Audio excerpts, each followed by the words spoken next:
কেউ কি কয় এই আমারে চিনোস আমি রাজাকারের কমান্ডারের ফুত, এই কথাটা কেউ সাহস করে কয়? জামাতের যখন আমি বুঝতে পারছি জামাতের চরিত্র ঠিক হইছে না, 54 বছর আগে যে তার বাপ রাজাকার ছিল, আলবদর ছিল, এটা হ্যাঁ বলছে না।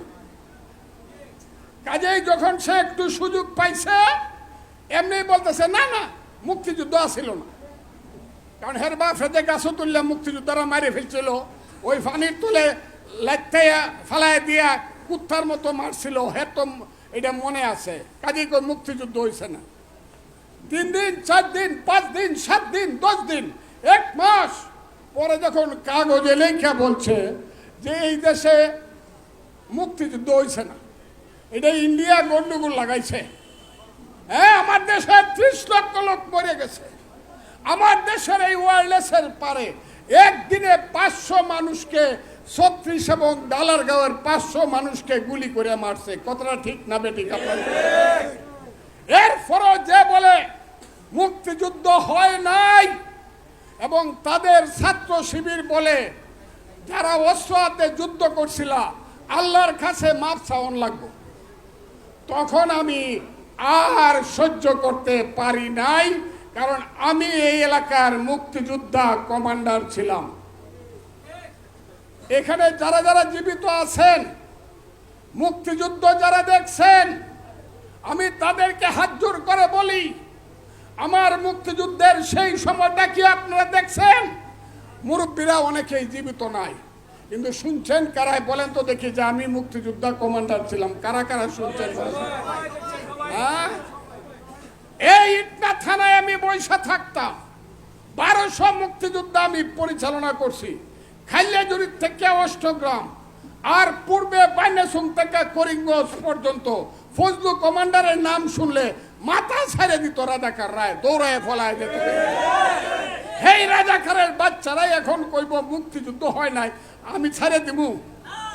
ছেড়ে দিলে কি আমার ওই যে সিল্লি সিরাজ বীর বিক্রম যে ওই টেকের ঘাট গেলে দেখবেন একটা কবরে পড়ে আছে, সিরাজের মা পাগল হয়ে মারা গেছে, সিরাজের রক্তের সাথে বেইমানি করা হয় কিনা বলেন তো দেখি? হ্যাঁ, ওই যে 500 লোক একদিনে মাইরে ফেলছে, তাদের সাথে বেইমানি করা হয় কিনা বলেন তো দেখি? ওই যে আজমিরিগঞ্জে জগৎজ্যোতি দাস, হায়রে বিখ্যাত মুক্তিযোদ্ধা, 15ই নভেম্বর যুদ্ধ করে পাকিস্তানিদের হাতে জল শুকার হাওয়ারে ধরা পড়ল, তার লাশটা টাঙ্গায় রাখলো, 1 মাস গুস্ত পয়চা পয়চা পড়ছে মাটিতে। আমি যদি মুক্তিযুদ্ধের পক্ষে না দাঁড়াই, সেই সব শহীদদের সাথে বেইমানি হয় কিনা বলেন? সেই কারণে আমি বলছি এই রাজাকারের বাচ্চারা খুব সাবধান। এখনো কিন্তু ফজলুর রহমান জীবিত আছে, এখনো কিন্তু মুক্তিযোদ্ধারা জীবিত আছে।